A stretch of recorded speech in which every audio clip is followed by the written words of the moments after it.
Welcome, everyone, to Cosmos with Cosmos. As always, I'm Liz. I'm Mike. And I'm Brandon. Brandon's back this week. Hey. It's good to have him. And this episode, we're talking the future of space policy. But before we get into the future of space policy, we have some follow-up Skittles math to do. Space Skittles. We got follow-up Space Skittles. Follow-up Space Skittles from last episode, where we talked a lot about a shit ton of Skittles flying at us. Before we get into the Space Skittles, however, what's everyone drinking? What are you drinking? Because we were talking about the future of space policy, today I am drinking the first Second Gentleman.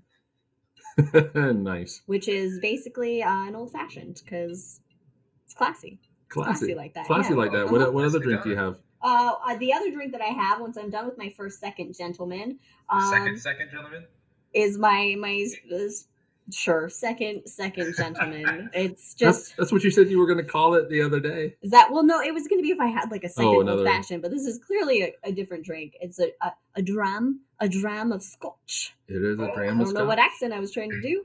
It wasn't Scottish. Scottish. No, it's bad. Okay, you take it away. Take it away, Mike. What are you drinking? All right. Well, in honor of Skittles, I am drinking if I can not spill this.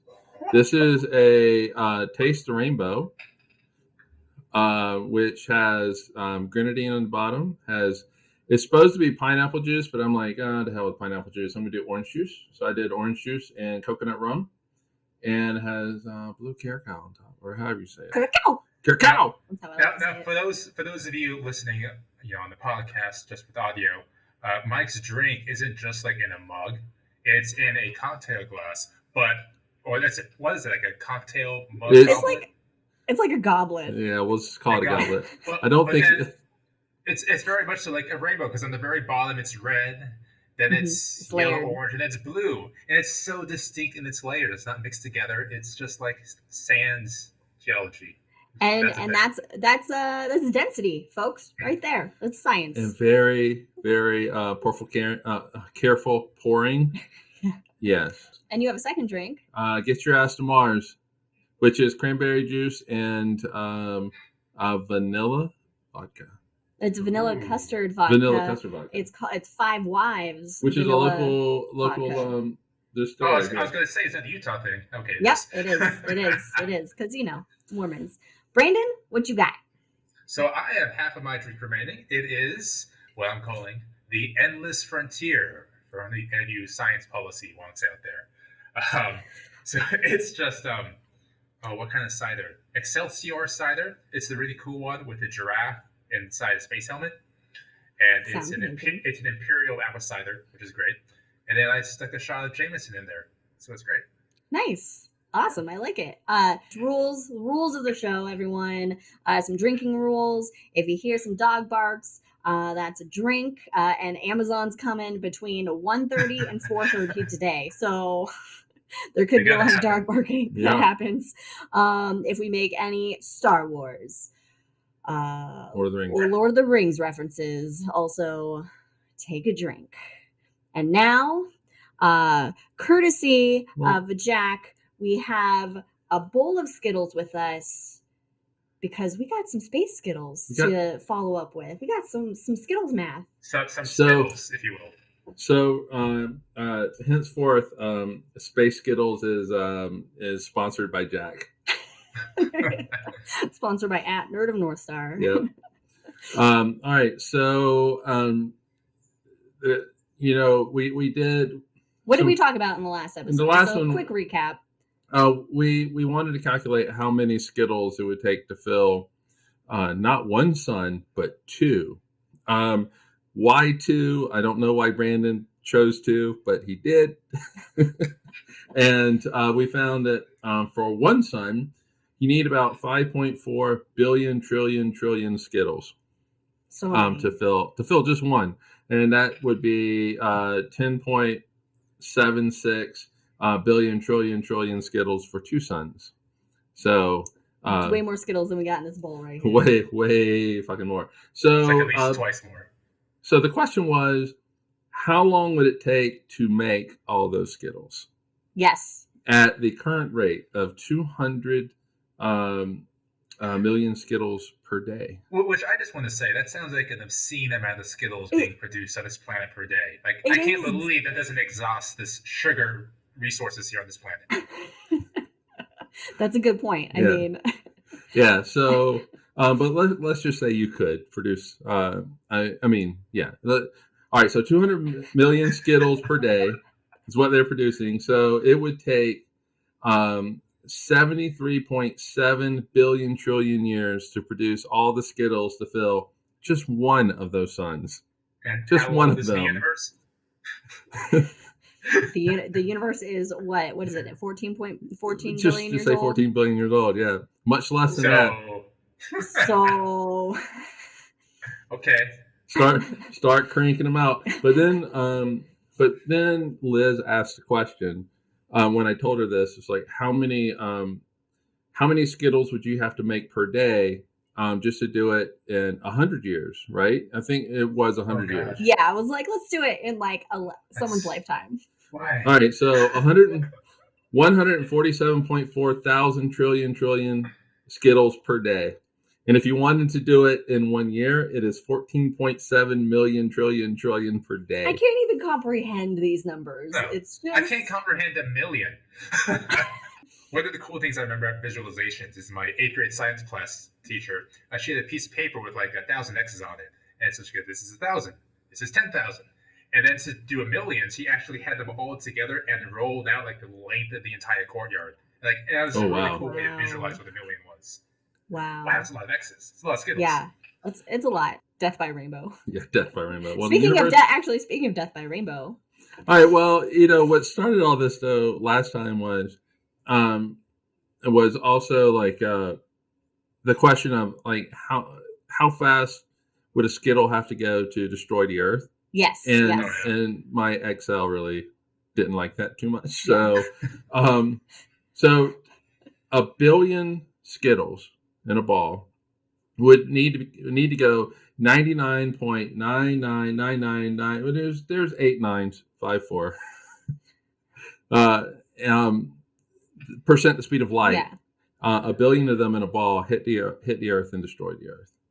So that's if it's going really exceedingly close to the speed of light. Yeah. And to give you an idea of how big that ball would need to be, it would need to have a radius. Yeah, a radius of 27 meters. So a diameter of not even a football field. That's so small. It is so small. But it's jam-packed with Skittles of death. It's jam-packed with Skittles. And so to give you a sense of like how many NBA regulation basketballs could fit inside of that sphere of Skittles, 11.8 million NBA basketballs. Now, how many size 11 slippers? Or 0.42 Hindenburgs. 0.42 Hindenburgs. Almost half a Hindenburg full of Skittles.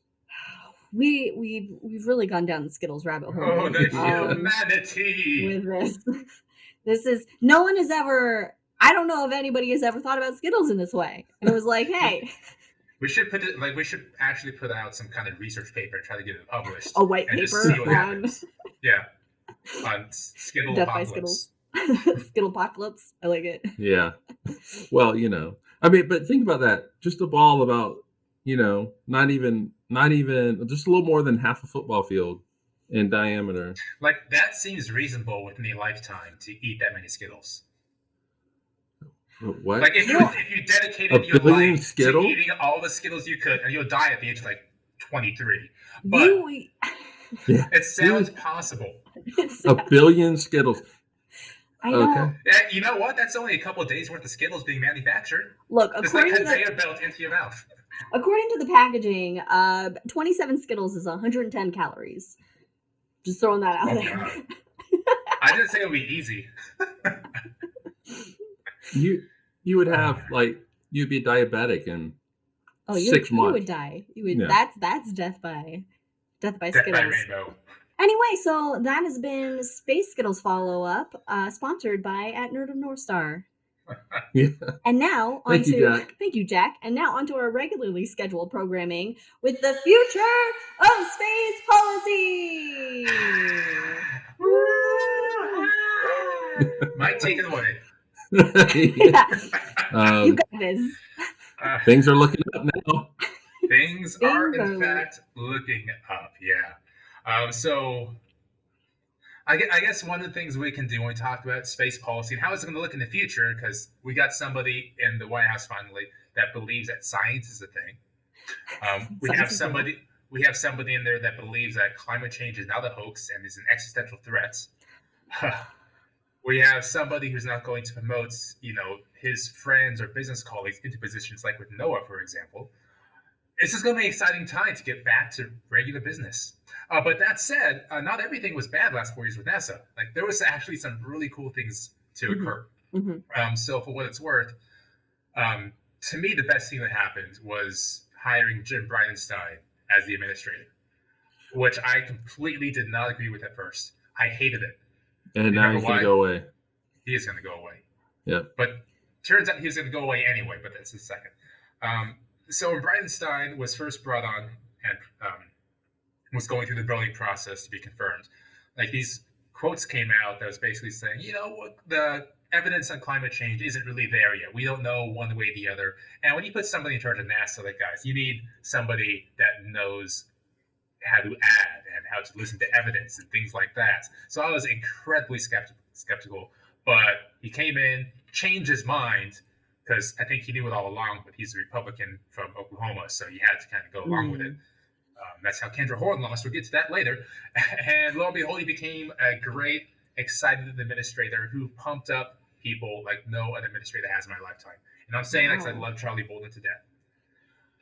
Yeah, he was cool. Wow. And he's going to go away now, which typically happens in the new presidential administrations. The offices tend to step away and new people come in. So I was hoping he was going to stay, but no.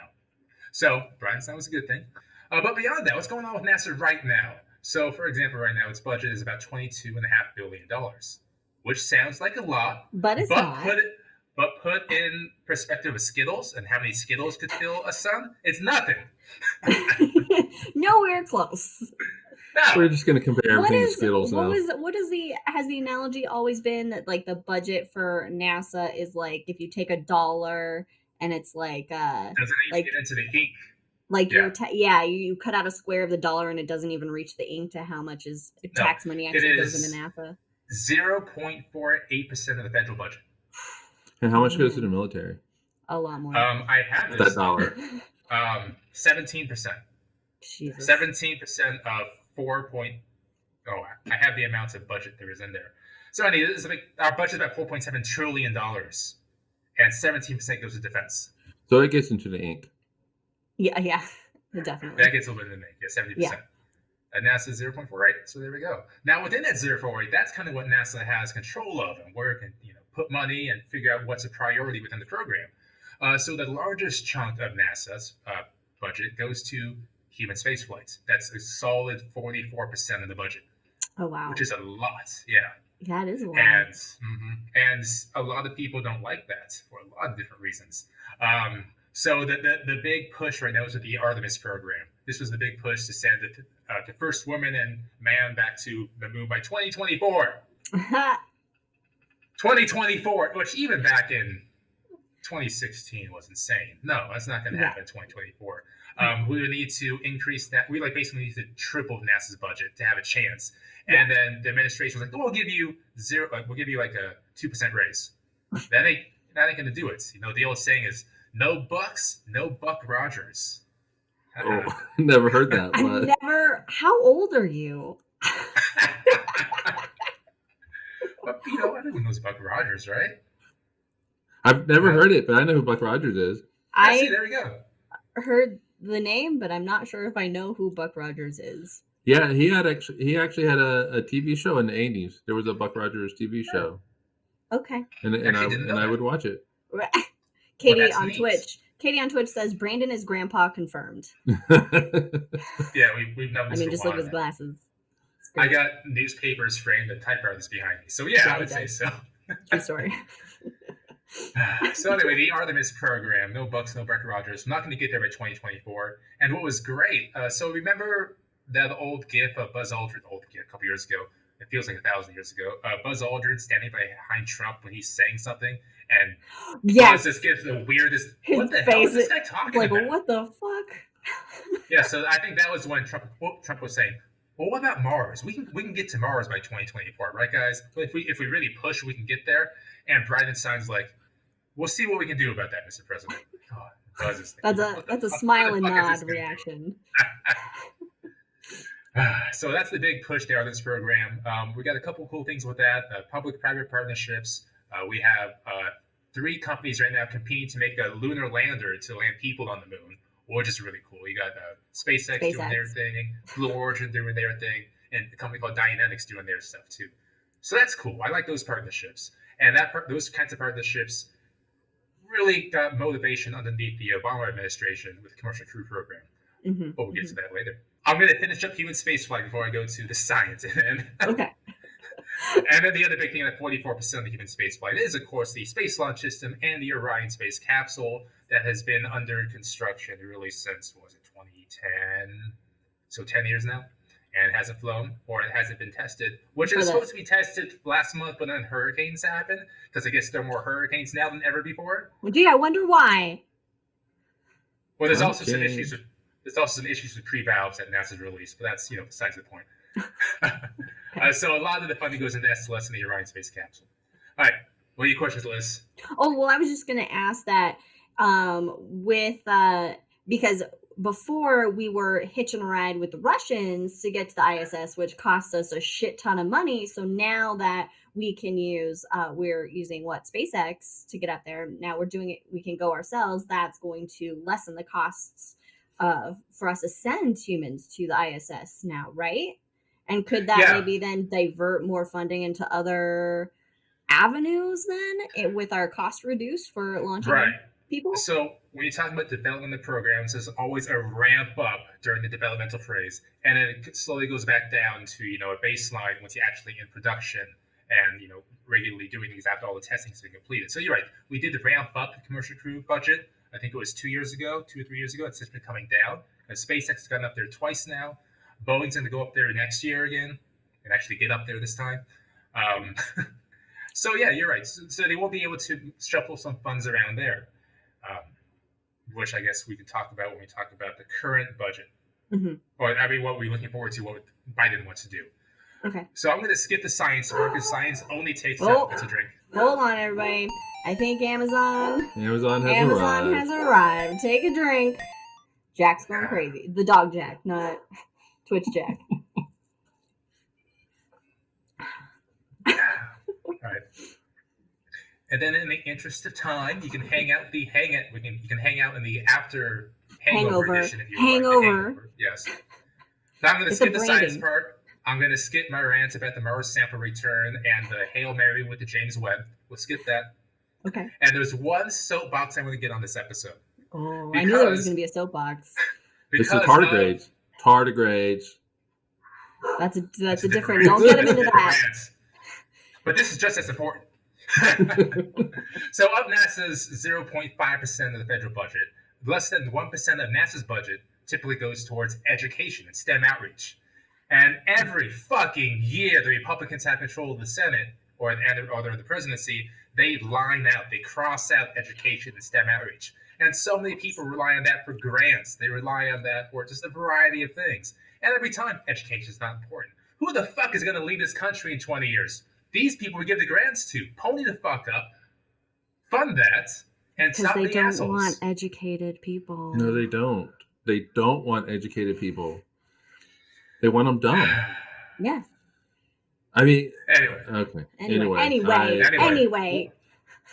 I have called my Congress people about that before, so it's near and dear to my heart. Anywho, so that's kind of the general gist, I guess, mostly of human spaceflight policy with the current administration. So what can we expect moving forward? That's what this podcast is about. Yeah, so with the Biden and the Harris administration, which sounds so good to say. It sounds so nice. Wait, sounds Liz, so wonderful. Liz, you say it once. You say it. The Biden-Harris administration. Mike, you say it. I can't follow that. You can say it. Do it. Do your sexy astrophysicist voice. Oh, I don't have a sexy astrophysicist voice. 725 HTC. I can't do You it. can do it. The Biden-Harris administration. Ladies and gentlemen, the Biden-Harris administration has been really tight-lipped about their space policies ideas. So typically, every election, both Republicans and Democrats will release a small statement, a paper about what they feel space policy will be moving forward. And it's typically pretty bland because you don't want to use a lot of political capital on NASA. It just doesn't happen terribly much at all. But what was unusual this year is that Biden didn't do one at all. Probably because he's preoccupied trying to save 1,800 people a day, which I get. Yeah, I mean, that. Global pandemic is happening. Right. Really, the only thing that popped up was a small paragraph in the Democratic platform that was basically like, yeah, we think that Earth observation is important because climate change is a thing, and we should definitely have access to the space station. That was about it. Okay. Which, so moving forward, I don't really see major changes being enacted within NASA. Of course, we talked about Bridenstine, which I will toast to later. I didn't do that before. Let's see what else I got here. The Space Launch System, which a lot of people don't like, because it hasn't flown yet, but that's a whole nother podcast. That's going to be staying. Very likely it's going to be staying. It's so close to being finalized. Right. Back with the Obama administration, when they transitioned in 2008, we had a Constellation program, which was going to send people to the moon, Mars, and beyond in the bush. But that was so far behind schedule, over budget, like the SLSs. But they didn't have their hardware built like the SLS does. Oh, okay.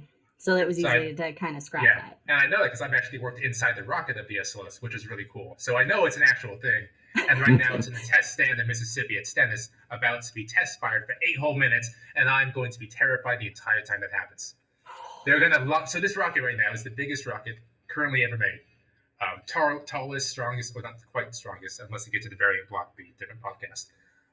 And when this thing a test launch, it's going to take the full 8 minutes to expend all of its fuel, and giant arms are going to be strapping it down to make sure it doesn't go anywhere.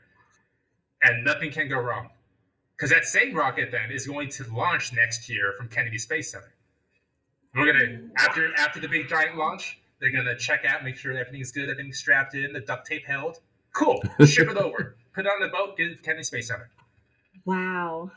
Oh, that's scary. When's it supposed to launch next year? There's not an exact date because the test fire hasn't happened yet. A lot of it depends on the test fire, making sure everything goes well. But I would say, I mean, if the test fire happened today, for example, it would be less than a year. So I'm pushing 2021. And the SLS, this is the only, basically now, the only rocket that would be powerful enough to get humans to the moon and beyond? At this exact moment, yes. However, SpaceX is working on their rocket, which is making a lot more progress. Yeah, a lot more progress. I'll be honest with you, very clearly, because it's being built and has test launched a couple times, but now that's a full variant. And that's because SpaceX and NASA, the government, have two very different developmental angles. SpaceX can fail multiple times. It can blow up rockets and keep it going.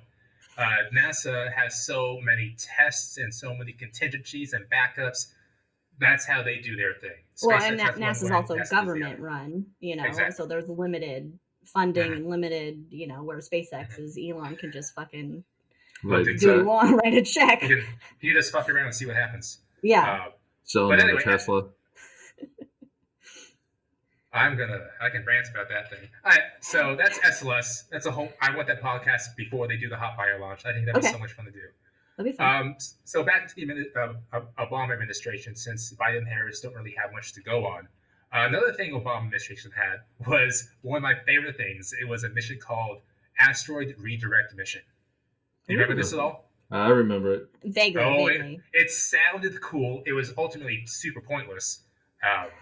But so what was going to happen is we were going to launch, a big giant rocket. We were going to lasso a fucking asteroid. Right. Bring it back to orbit around the moon and send people up there to check it out.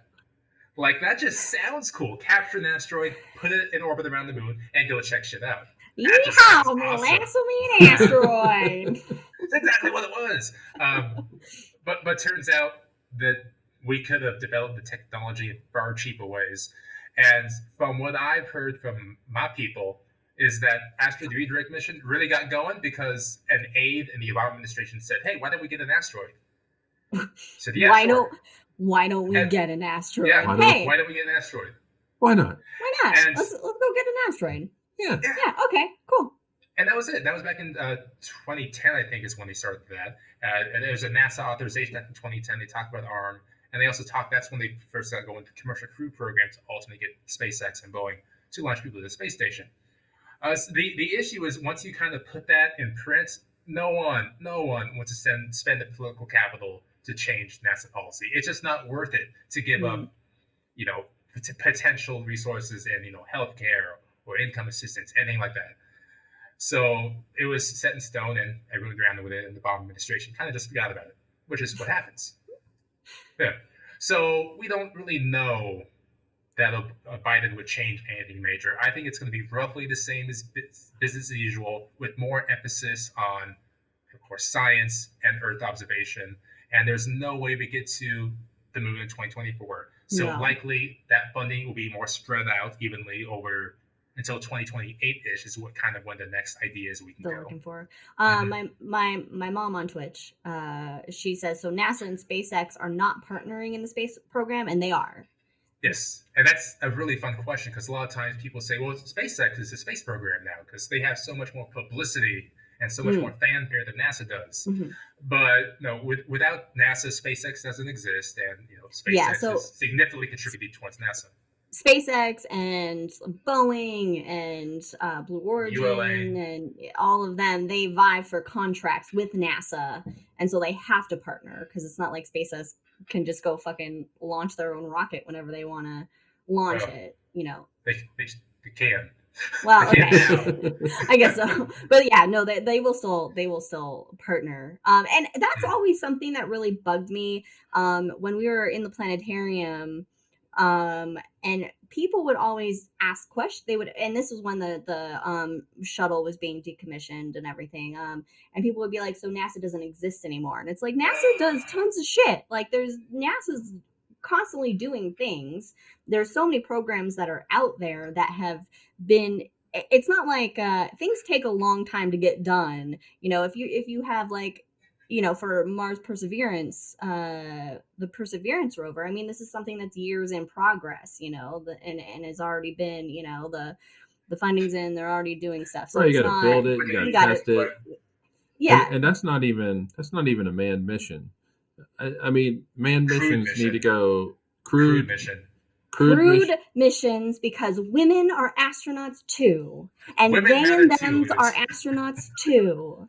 All right, so crewed missions, you don't want the men or women to die in an explosion. So not like Soviets, but they didn't care. Oh goodness. Yeah, so I mean it needs to go slow. Every time Dragon goes up with the astronauts, I hold my breath.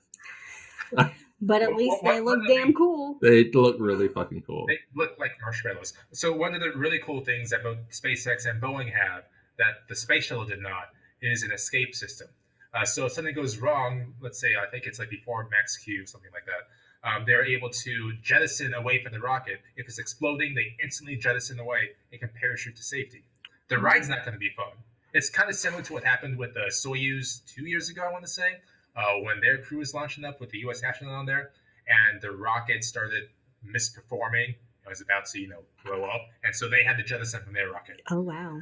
Whereas space shuttle, of course, there was ways to do it, but there was far less possibilities than what Boeing and SpaceX could do. Okay. So I'm very happy with that. That's good. Cool. Okay. I guess there's one last thing I'll mention about this transition period between administrations with NASA. That is the transition team or the beachhead team. These are the people brought up by the following administration and to kind of talk to the current NASA folks and forget what's going on and transition them to new administration. And so every president has that with every program. And this time we have 2 former chief scientists at NASA on this team. Whereas with the last NASA administration transition with Trump, there was a couple scientists. But it was not like the chief exec. It wasn't like the 2 former chief scientists of NASA. That's Alan Stofan, who is currently the head of the Smithsonian, which is nice. Yeah, nice. And then Walid Abdullahi, who is another brilliant scientist as well. Again, former chief scientist. So there is a huge emphasis on science and Earth observation and climate change. I completely agree. It's just so nice to have science back in the conversation, like in a positive way for me. Yeah. Instead of like, no, we don't believe in science. Yeah, because I mean, you got to think about that NASA and just space policy in general. It's not just like sending astronauts to the ISS to do experiments and whatnot, but it is interplanetary explorations with robots currently, and hopefully eventually humans. Best to test that with robots first, though. Anyway, and it's also Earth monitoring systems, so for climate change, and there's also Earth watching defense out for asteroids. Yes, Earth defense systems. So that is, and the immediate and a very immediate threat to Earth, which is asteroids. So there are all these different things that go into what NASA does. And one of the greatest tools to look at asteroids and determine their trajectory is now being decommissioned. The Arecibo Radio Observatory. Cheers, Arecibo. Cheers to Arecibo. So, unfortunately, Arecibo, everyone has seen it. If you've seen James Bond and GoldenEye or seen the movie Contact, it's an iconic observatory in the, I don't know if it's a jungle, what do you want to call it? The wilderness. It's in a valley of Puerto Rico. And it's like a half a sphere, and on top of this half a sphere, you have these huge cables holding up what I guess we can call it the antenna. But one primary receiver. It's a huge radio dish that's supported in this valley, basically. Yeah, you can also use it to shoot radar. True. The Arecibo message. Yep. And one of the primary cables snapped, and it did major damage to the dish itself, and it's not safe for human life to try to fix it. Repair it, yeah. So, unfortunately, the NSF, National Science Foundation, made the call saying that's got to be. So, it hurts so bad. It got hit by a couple of hurricanes. Category 5 hurricanes. Yeah. Not just not a small hurricane. Some major hurricanes. Like direct hit category 5 hurricanes. Yeah, so we all got to watch Contact soon. So Arecibo, well done. Sorry, I took your steam with planetary Earth defense. You may continue. That's okay. No, that was okay. All I had. Was just pointing out that NASA was different factors other than launching humans to the ISS. That there are various programs and different things that it does, science-wise, and for our own protection of the Earth and that sort of thing.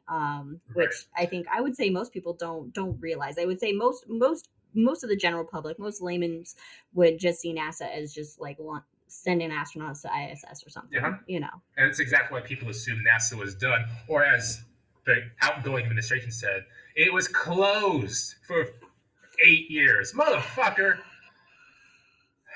No. And this administration, took credit for the Commercial Crew Program when literally Obama put it into law. What the fuck are you doing? Well, look. We don't need to get into all the bullshit of the current administration. We don't. So I have questions. I have a couple of questions for you guys. Okay. To kind of get off this. All right. So what do you think is the most important program, most important project in the space program? I knew this question was coming. Science. I know. And we still don't know. It's so hard. It's hard because it's just there's so much to it. There is for me. Growing up with dreams of being an astronaut, space flight, human space flight. Yeah. And not just going up to ISS. No, let's go to the moon and eventually go to Mars. We have to get off this planet eventually anyway. But you know what? It's so there's that. But I also like it all. We need to look at the Earth. We need to study the Earth because the climate's changing. Yeah. It's not just we need to better understand the Earth and climate change and all of that. Brandon. So I'm going to throw us off the rails here. Okay, so I had a couple of other questions to ask, but then Mike had a sentence which sparked my curiosity. He said, of course, one day we had to get off this planet. So let me ask you this. Is it selfish of us to want to go to other planets, use their resources, destroy their environments, and become like leeches on the universe? Or should we as humans be as planets are and exist within the spheres of our star and go away with elegant grace when it starts, it's time to go? Well, first of all, you're anthropomorphizing planets. Did I say the word correctly? Did I do it? I don't think you did. Anthropomorphizing. Anthropomorphizing. Whatever. We get it. Yeah, we get it. Planets. So, they're just there. Also, but isn't there an inherent beauty of extinction? No, planets existing. That yes, but that will eventually go extinct when the sun turns into a red giant. I mean, as far as getting off this planet, I mean, it's going to take a really long time, if it's even possible, to get beyond our solar system to then expand out and become leeches in the universe. So, I think it's still a worthwhile goal to create a Star Trek universe. I mean, we don't know what else is out there, what other leeches of the universe there are. Well, and I think if you do leave Earth, and you go to another planet, uninhabited planet, you're going to live off that planet. You're going to change the planet. Just getting there, just by setting foot on that object, you're changing it. I mean, we're already a leech on the Earth, so I don't think that if you go to another planet that has life on it, that you Independence Day this thing and try to destroy all the life on that planet. Target the major cities first. So you're saying we need like some kind of prime directive to help us center ourselves? Yes, and this is why we don't have Star Trek references as a drinking rule. We do need a prime directive, yes. Well, okay, and I think here's something that I think is important for NASA and for not just NASA, but just for us as a human species, and that includes all the other space agencies, JAXA and ESA and Roscosmos, all the other ones. I don't know. But the thing about space exploration, like when we send spacecrafts to other planets and hopefully eventually people, because there's no better way to explore than doing it in person. Boots on the ground. Boots on the ground it is comparative planetology. So it is Nice. It is, the more we can learn about like Mars or Venus, or we can compare that to the Earth and understand how the Earth's evolution was and then how we can safeguard our future as a species. The more we learn about the other planets in our solar system, the more we're going to learn about ourselves and our own planet and be able to grow from that. And that's really what science is about. It's not about just knowledge for knowledge's sake. I mean, it's about the advancement and the betterment of not just our species, but for all life on this planet, and that's take it home, Liz. Preach. And I mean, we can see that. I mean, if we go back and look through history, life has continually gotten better, the more we have understood. We've been able to develop more, lifespans have become longer, new medical technologies have been developed, something we definitely need, considering we're in the middle of a pandemic, so I would say, and something that I think is actually really important in this venture is sending robots to other planets. So like They need to go first. They need to go first because they need to understand the hazards, and we need to use the information that we get back from Perseverance, from Curiosity, Spirit, Opportunity, Juno and Cassini and Voyagers. Keep it going. And Galileo's the messenger. Let's do this. And Insight and Bepi Colombo. Yes. Hayabusas. We gather this information, and then we can pave the way for humans to get there, and it makes for a better chance for our survivability in these unfamiliar terrains. I am not sure that Bill Nye himself could have put it any better. Thank you. So I know that was fantastic. Thank you. So purposes of the podcast, I'm sure we're going to talk much more the hangover. Hangover. I'm excited for that. Hangover. Hangover. Yeah, we'll be hanging over. For the purposes of the podcast portion of the show, I have one last question. And, looking at space policy in the future of it, let's say you had an unlimited budget. You had $16 trillion billion in this budget. All the Skittles. All the Skittles. All the fucking Skittles. $1 per Skittle that could fill up the sun. What is the one space mission that you would want to fund? Oh, wow. Oh my God. Was that in the questions that he asked? Yeah, it is. Was As a it? matter of fact, it is. Yeah. Somebody didn't read the notes. No, I didn't. That's fair. Fuck. All right. Well, I'm gonna say, and I realize that it's already got money at it, but a mission to Europa. Now, I am saying I want them all funded. So it's not like because I want to find life elsewhere, not on Earth, somewhere out there in the universe. And there is the possibility that we might be able to find it there. It's an ocean world up underneath its crust of ice, and there's a chance that there might be life there. And I want to go and find out.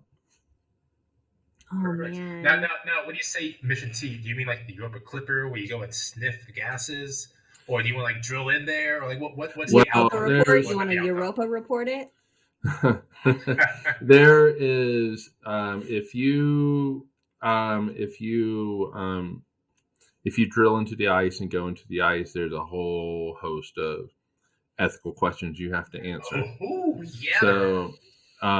So I don't think I necessarily would want to actually go in the ocean, though I did, when I was giving planetarium shows, I would say it would be a dream of mine to have something like a submarine in that ocean, and then the last thing it beams back to Earth is this big squid that just eats it. I just think that would be the greatest thing ever.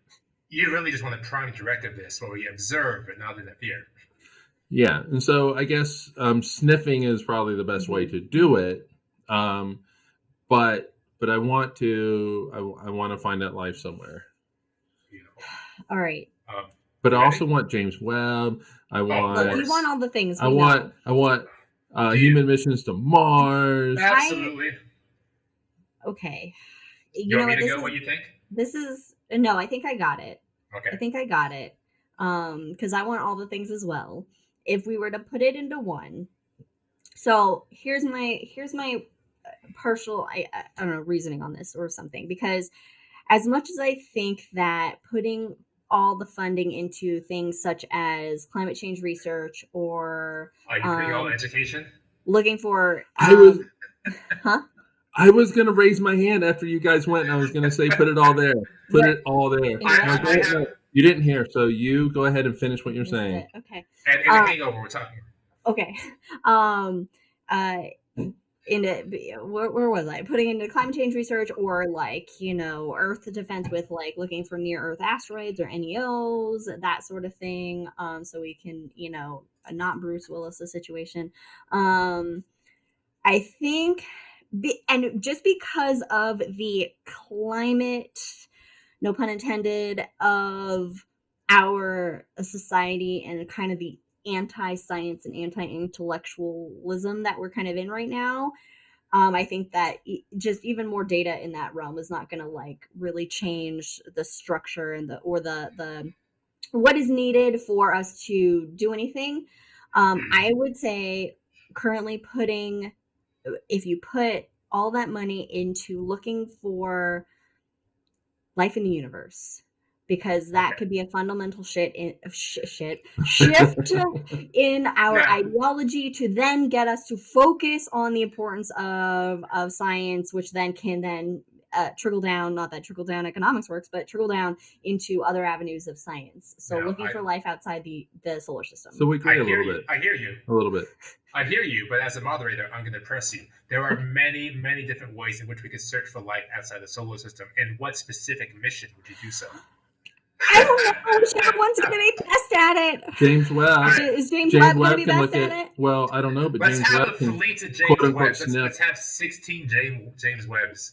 All the James Webbs. All the best telescopes looking for life out there. Yeah, you can quote unquote sniff the atmospheres. We'd be like web slingers. There's so many James Webbs. All right, Brandon, your turn. You go. So naturally, I have two, but I'll only say one. Okay. So yeah, we're all on the same page. We want to explore more, find signs of life, all that kind of stuff. But the specific mission I would do is I would send like a hulked up James Webb with specialized instruments far beyond the orbit of Pluto and have it sit out there. Ooh. And use the sun's gravity to bend light and get a magnified look at different places. Oh shit. And just imagine the complexities you could do with that. That's pretty good. Yeah, a little gravitational lensing. Mm-hmm. Yeah. Make it so, NASA. Make it so. Make it happen. With 16 billion trillion Skittles dollars. Skittle dollars. Skittle dollars. Which even if one Skittle was like 1 cent, I would still take that budget. Right? Exactly. Yeah. So essentially, the future of space policy with a new administration coming in a nutshell, we don't think we think that nothing's going to change much other than there being a more science is a thing. Oh, I do have a question. I want to add on to this with the future of space policy. Space Force. Okay. What happens with that bullshit? Space Force will continue. In the interest of, again, the national interest, yes, Space Force needs to exist. In my ideology, there would never be military in space beyond communications, because, satellite communication is fantastic. Mm-hmm. So, yes, those are my thoughts. It will continue. It needs to continue. So, in a nutshell, we have, continuing on into the future, we have the James Webb Space Telescope is still being built. That's still going to stay on track. The wait! Don't jinx us by saying it's going to stay on track. Okay. Oh well, it was supposed to launch like a month ago. Yeah, no, it's not on track, and it's way over budget. But it's going to keep on. It's going to stay. It's not going to be, as far as we know, it's not going to just be scrapped. The SLS launch system. The Artemis program, not happening in 2024, but Mars sample return for some reason will continue. Mars sample return. So, and there will be a greater emphasis on science and climate change research going into the new Biden-Harris administration. Biden-Harris administration. Biden-Harris. Biden-Harris, Mike. And keep in mind that of course we're focusing on NASA and U.S. space policy and initiatives, when really, I mean, space is an international effort. Space exploration is an international effort, and something that we will then hopefully work together with other countries. Just like the Artemis Accords. Ooh. Yeah, so this is a fancy. Last thing I'll say in this podcast. Okay. So the Artemis Accords, they're kind of like the Outer Space Treaty 2.0. So the 1967 treaty doesn't really specify if private companies, what their activities would be like in space, because we only had two monoliths. We had the U.S. and Russia as countries going into space at the time. But now we got private companies. We got people who go to mine asteroids. Although the two companies, Deep Space Industries and Planetary Resources, have since gone bankrupt, but they still want to go to the moon and extract resources. And so the Artemis Accord kind of puts some legalese over it, saying what they're allowed to do and what they're allowed to keep. That's good. Which is very controversial. So yes, we still have that international cooperation going on with many different projects. So for the future of space policy, everyone, basically stay tuned. Yeah, we'll see what's going to happen, and hopefully it's all good and great stuff with a new and better administration that believes in science. Wait, what administration was that, Liz? The Biden-Harris administration. And so and I get to hear that every day. Yeah. So thank you, everyone. They won't be in the news every day. So thank you, everyone, for joining us on this episode of Cosmos with Cosmos, the future of space policy. If you're with us on Twitch, hang around and join us with the Hangover with Cosmos, which we're just going to sit and talk and bullshit and drink, and there's no... It was all politics last time. There's no prime directive for the Hangover like there is in this episode. We don't have a topic yet for 2 weeks from now. So just join us in a couple of weeks. If you have an idea, give us a tweet at Drinking Cosmos. Yeah, ask us your space questions. Tell us the socials. You want me? You're talking to me. Yeah, you didn't do it earlier. I didn't do it earlier. Okay, follow us on Twitter at Drinking Cosmos, Instagram Cosmos with Cosmos, and you can listen to the podcast Anchor.fm, Spotify, Google, Apple Podcasts, all those things. Listen to us there.